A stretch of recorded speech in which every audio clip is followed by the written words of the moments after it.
Hello, guys. It's Adina. And right now, the podcast is on pause. I'm taking a pause from August through the end of September to focus on family time, travel, self-care, and to tweak a few things with the podcast.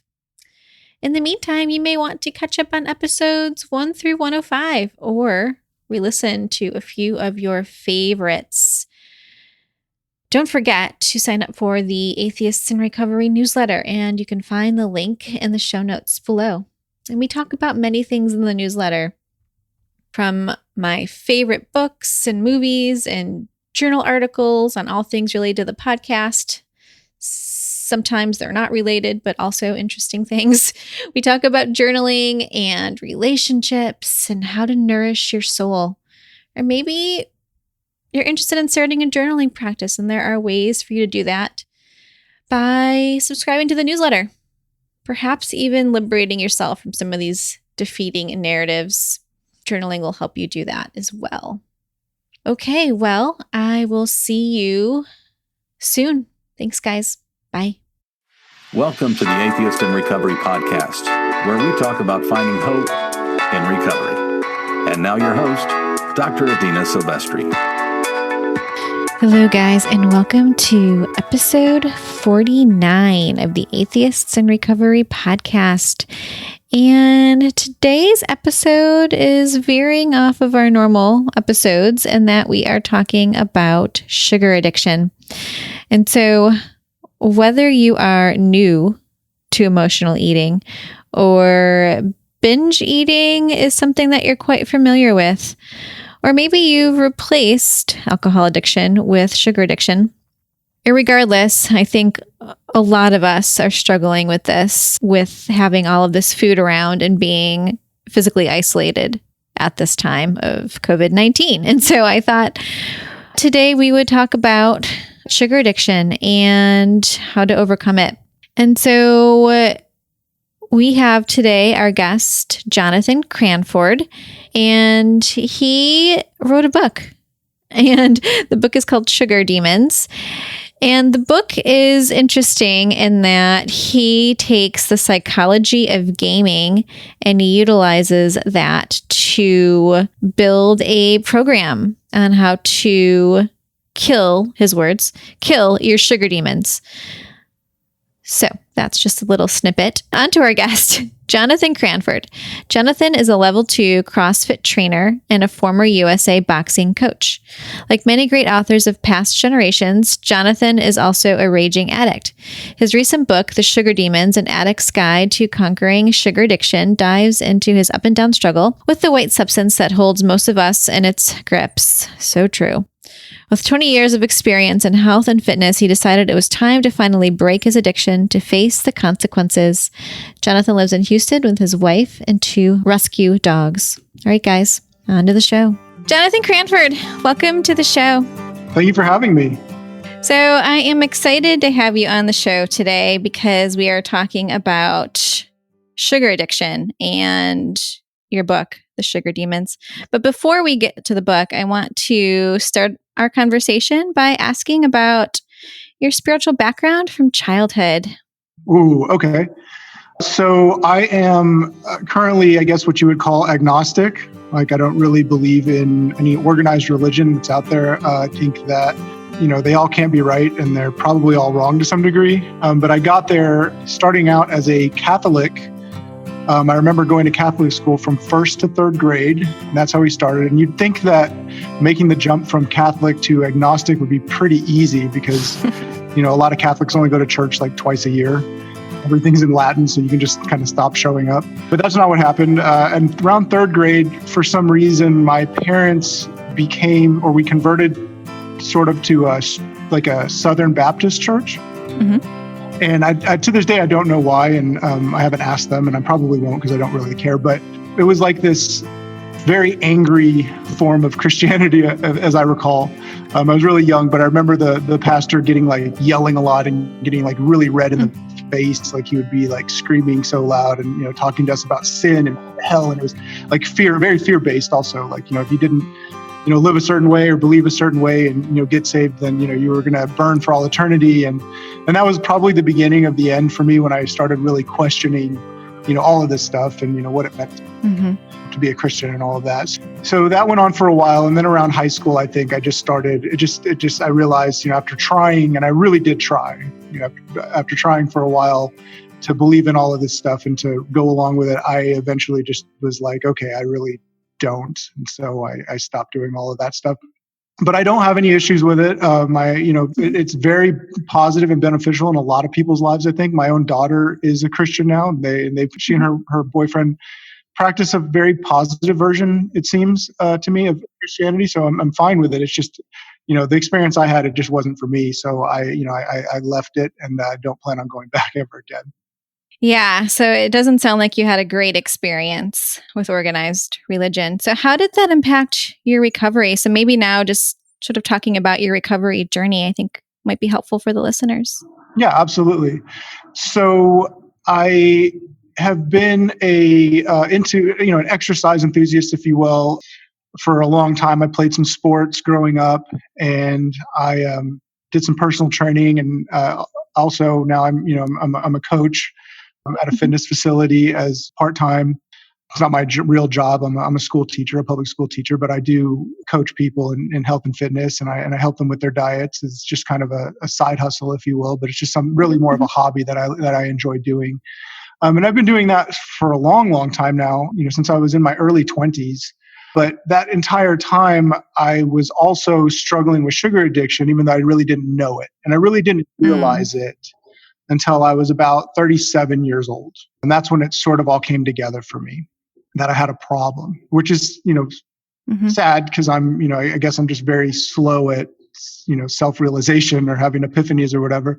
But I was 37 and I remember, that old worn out movie trope or literature trope where, we sort of symbolize somebody's addiction by, showing them in a scene where they're like passed out behind a dumpster or a garbage right. something. Yeah, there's some sort of trash receptacle involved usually that just shows that, oh, this person's hit rock bottom. Like they're addicted to something, it's alcohol, drugs or something, and their life is in the gutter, whatever, and my life wasn't at that point, but I was staring into a trash can when I had my little epiphany, and it was my kitchen trash can. The reason I was staring into it is because I had just finished eating 2 pints of ice cream, which is sort of my go-to, my trigger food.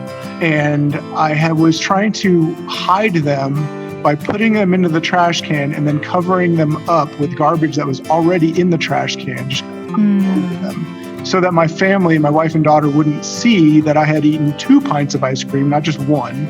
And I realized that I was doing that because I was ashamed. Yeah.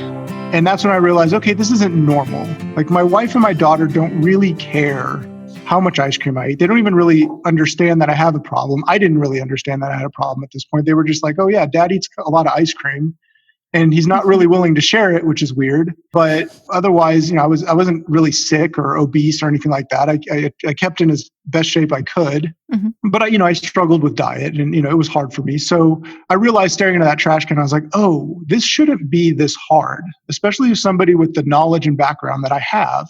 Why is this so hard? That's the question we need to ask ourselves. Why is it hard to stick to a healthy diet? So I realized staring into that trash can, I was like, oh, I'm hiding this because I'm ashamed. And I'm ashamed because this isn't normal. And so this is a problem. And that's when I started to really understand, like, oh, this is actually an addiction. That's why it's hard. That's why I'm not making logical choices when it comes to food. That's why I ate 2 pints instead of 1. And I said I was only going to eat 1 and save the other one for later.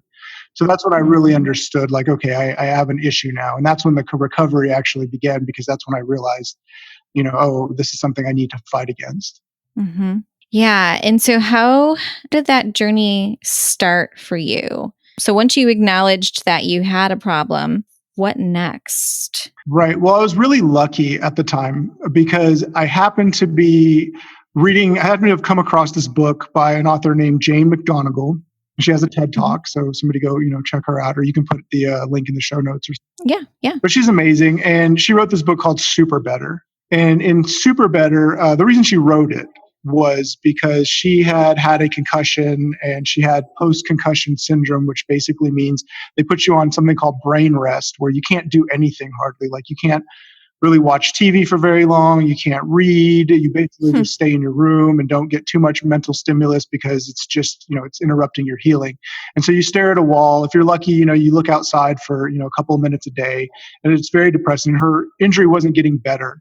So she was getting very depressed. And she basically was like, okay, I'm either going to kill myself or I'm going to find a way out of this. She also happens to be, I think she has a PhD in the psychology of video gaming or the psychology of games. Interesting. Right. So she's written a couple of video games herself. She's created some things. And so she was like, I'm going to game my way out of this. So she developed this sort of video game-like structure called Super Better.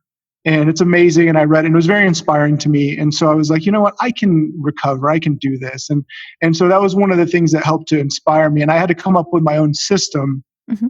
But her system is definitely part of, how I control my recovery. Mm. But that was the inspiration that started it. And, I was also writing and reading a lot of, what other people were doing.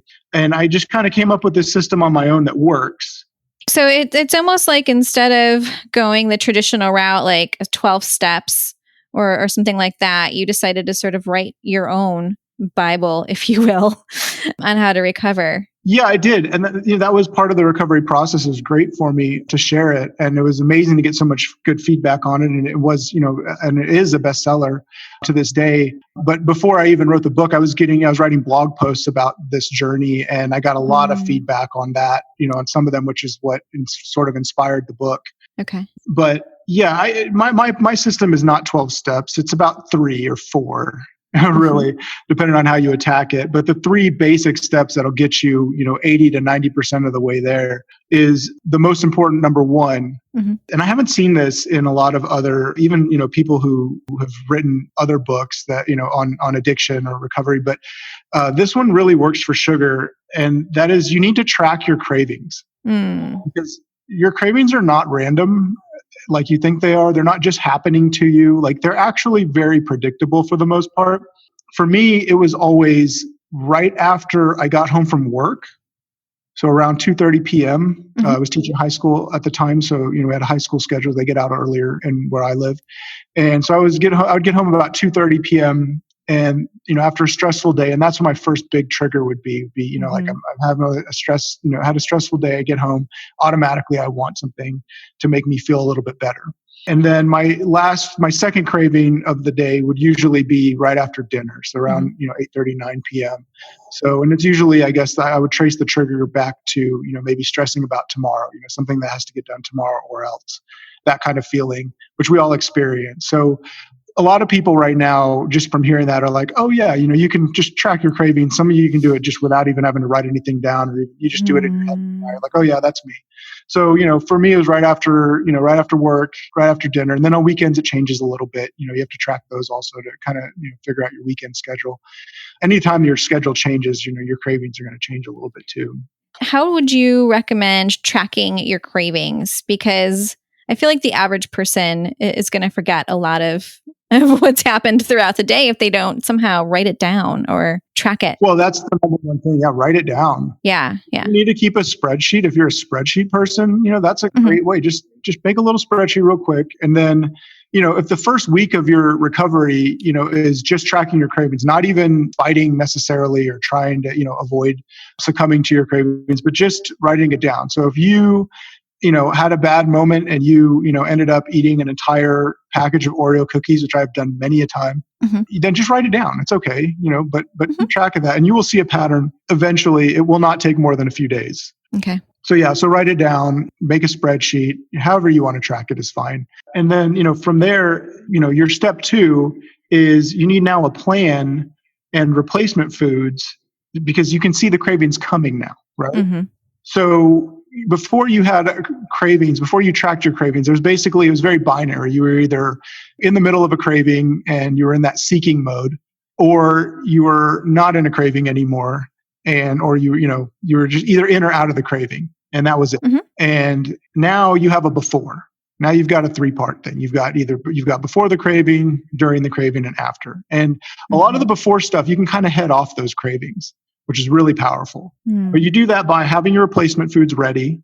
And you do that by, which are healthy foods, foods. And I list them in my book. There's a long list of, what is sugar, I break it down into, here's a green light foods, yellow light foods, and red light foods. We can get into that later. But, have your replacement foods ready, have a plan. So with Super Better, she talked a lot about having like a boost, giving yourself a power up, they call it.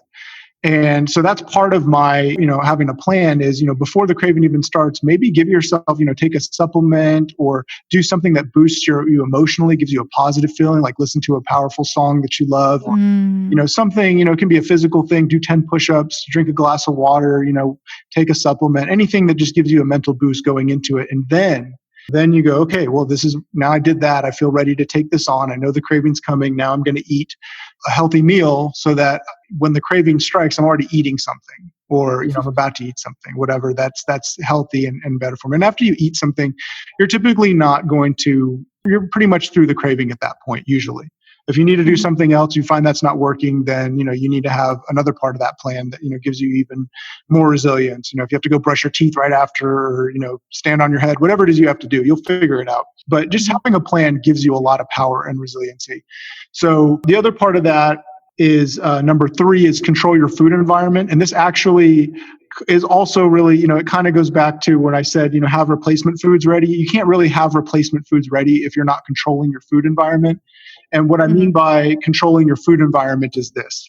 Your food environment is the landscape of food choices that you have around you at any given time. So if I'm at work and I didn't bring my lunch, then I've got to hurry up and find food within like a 45-minute window or something like that, depending on what your lunch break is. And my options around where I work are pretty terrible. It's a lot of fast food.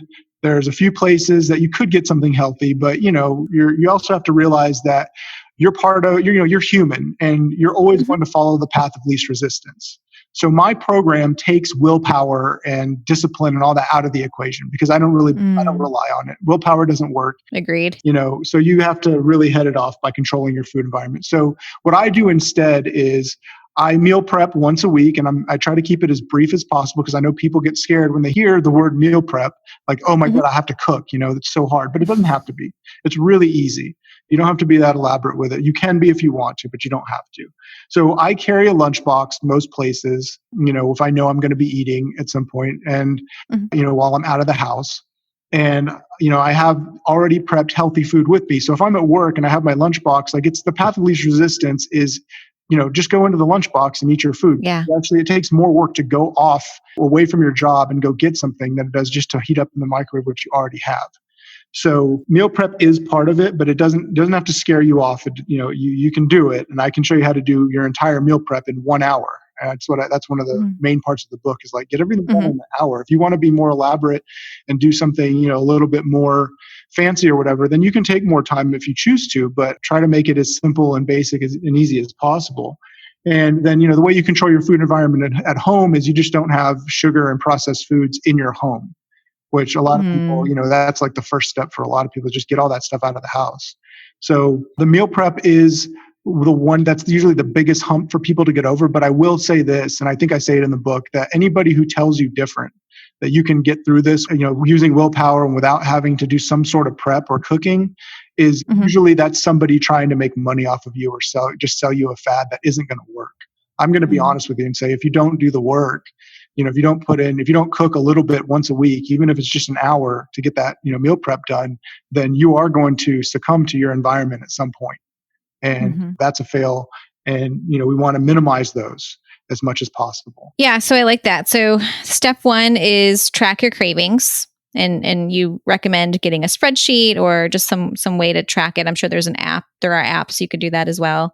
I think Recovery Record is one that I recommend my clients use. 2 is plan. So like meal prepping. And you say you could do it in an hour, which I think you're right. I think that's a huge barrier for some people. And then 3 is control your food environment. Right. Yeah. Plan and have replacement foods ready. Yeah. And that plan isn't just about, having the food ready to go right there with you. It also involves the pre-craving phase, which, you want to give yourself a power up at that point, something to give you a little boost, something to get you ready to take on the sugar demons. After that, have your plan to, I'm going to eat this healthy food. It's already ready to go. And, like I said, if you have to do something afterward, like go right to the gym or, whatever it is to just get your mind away from that craving, do that. And then, always control your food environment. And if you can do all of those things for about 10 days, that'll put you in what I call the promised land, where the cravings die down a lot. They become much quieter. Willpower is actually a thing you can use that works at this point because it's not a strong craving anymore. You can just be like, yeah, I've made it this far. I'm not going back. But it takes about 10 to 14 days to get into the promised land. If, you basically what it takes is, 100% compliance, no sugar, no processed foods for about 10 to 14 days. And then all of that stuff gets much easier. And once you're in the promised land, you're just coasting at that point. You just got to stay vigilant. Don't get too relaxed. Don't let those foods creep back into your diet. And you're there. And let me say that I'm making it sound easy. It's not necessarily that easy. And some people's addictions are stronger than others. But this will work if you put it into practice, if you really adhere to it. Okay, so let's talk a little bit about the struggles of using sugar as maybe an antidepressant. So right now we're recording this and it is during COVID-19 and individuals are socially isolated, which in your book, you talk a little about that. You say that you have to change your cage, but it's very difficult to do right now. And so I guess this is a two-part question. So how does social isolation affect our sugar addiction? And then also, why do individuals crave sugar and pasta and those types of things to sort of ease our mood, right? Make us feel better. Right. So, depression is one of those things that is going to put your sugar demons on steroids, unfortunately. So depression is a really, really tough thing to go through. You don't have the mental energy to do a lot of things. So, you've got to, and the sugar addiction isn't helping. It's actually feeding that depression even more. So it's tough. It is difficult. So if you are struggling with depression, you definitely have to fight that at the same time. So you're just fighting two battles at this point. But the sugar is actually making it worse. And I'll tell you how. So Dr. Robert Lustig has a great book that just came out. It's his newest one. It's called, I believe, The Hacking of the American Mind. And it talks about addiction and how everything that is an addiction is really related to dopamine. And I actually had this explained to me a long time ago by a doctor who is an addiction specialist and was an alcoholic in recovery.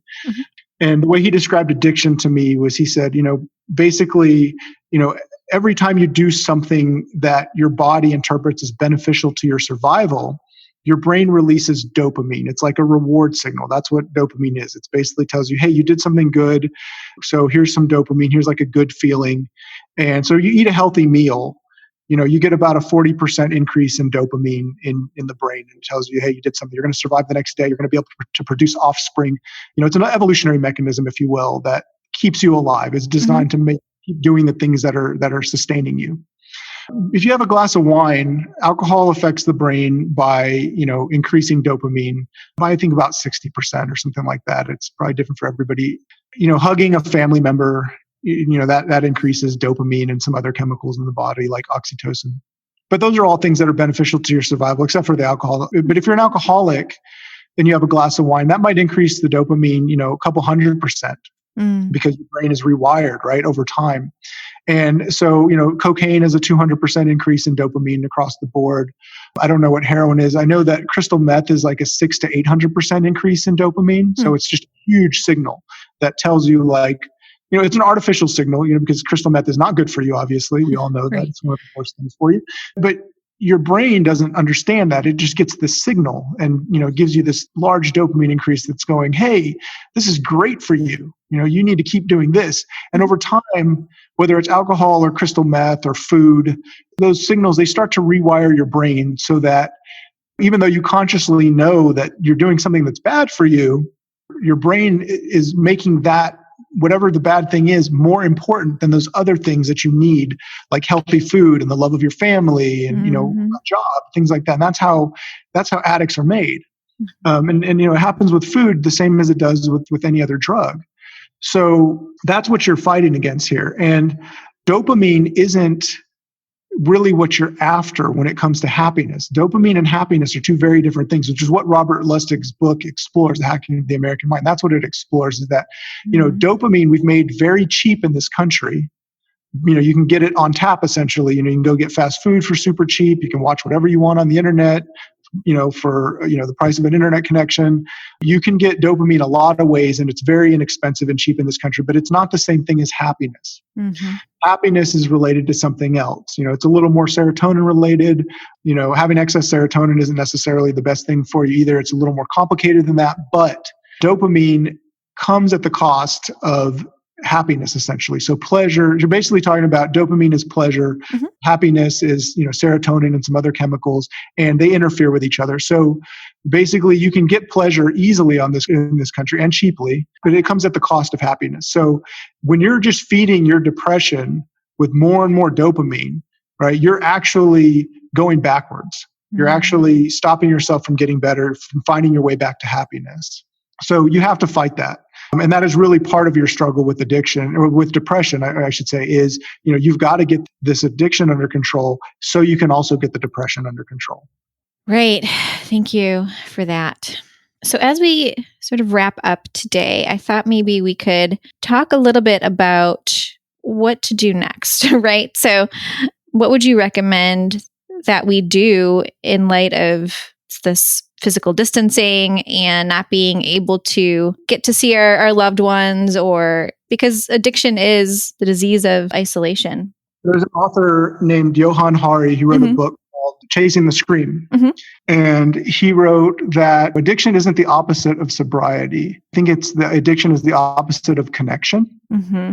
Something like that. I can't remember. I'm probably misquoting him, but that's that's kind of where you get that, is that, without human connection, without connecting with people, that's when you kind of lead yourself down into that path of chasing the dopamine high, whether it's through drugs or food or, online gambling, whatever it is that you're doing. So in this time when we are socially isolated, one, you're going to be at home a lot more. So you really need to make sure that you are going through the first couple of steps, and, your cravings are different on the weekends than they are, when you have like a regular schedule, right? So now we're just on this long weekend.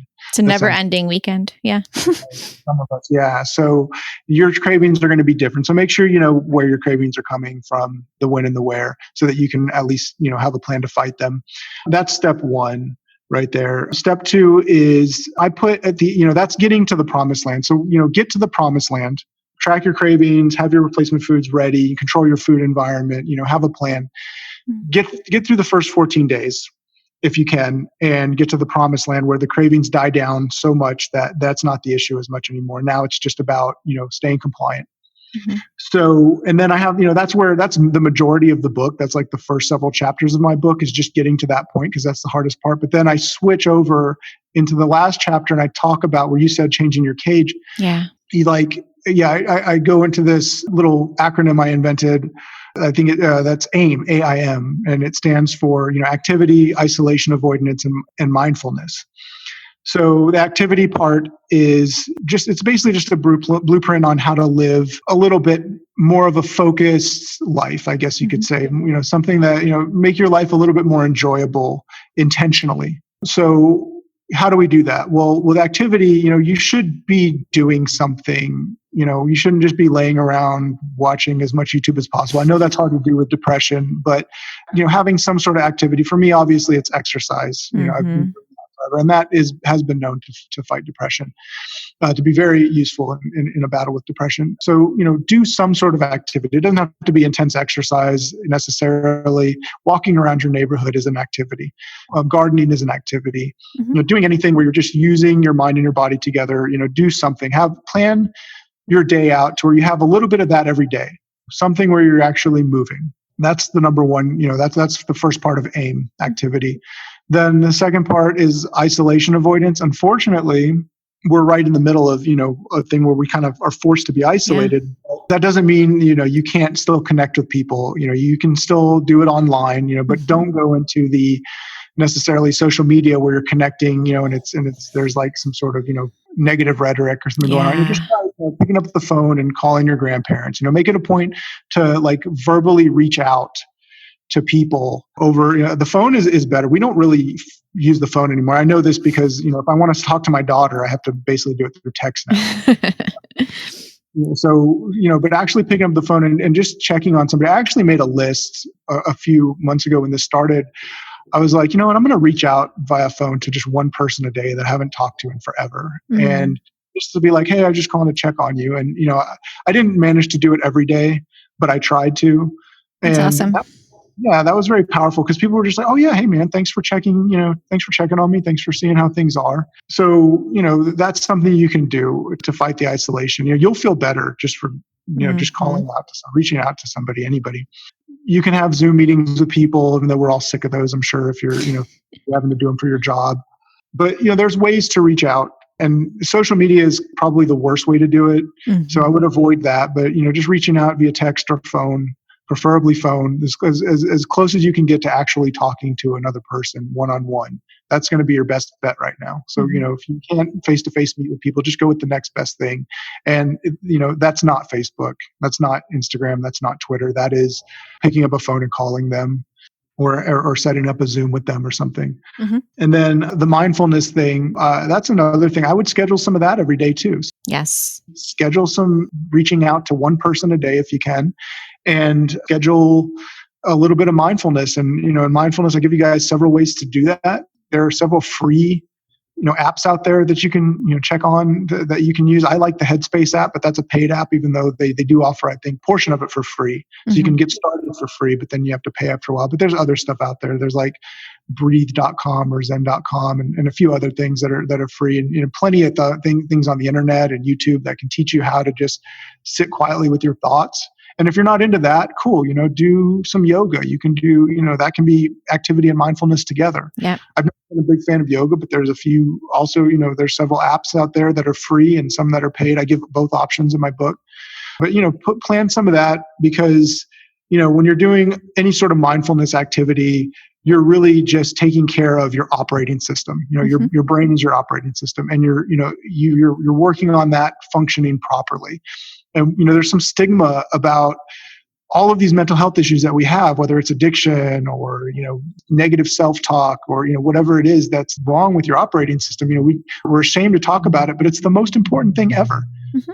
And so, planning to take care of yourself, I consider that right up there with some sort of mindfulness practice is right up there with some sort of physical activity. They're both super important for your mental and physical well-being. Mm-hmm.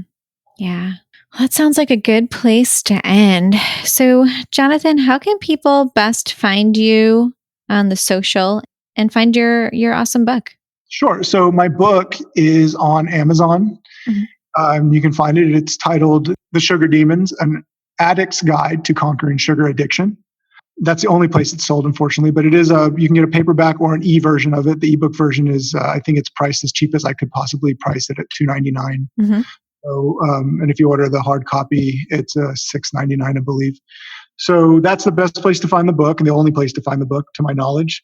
And the social media, I do have a Sugar Demons Facebook group where I just post articles and discussions. So you can look there. And it's just called Sugar Addiction Group, Killed the Sugar Demons. But I'm sure if you search groups on Facebook, you'll find it. Put in Sugar Addiction. And then I'm on Instagram at Crandiva. At Crandiva. So my last name is Cranford. You can find me at Crandiva, Crandiva. And I believe that's the best places to find me on social media.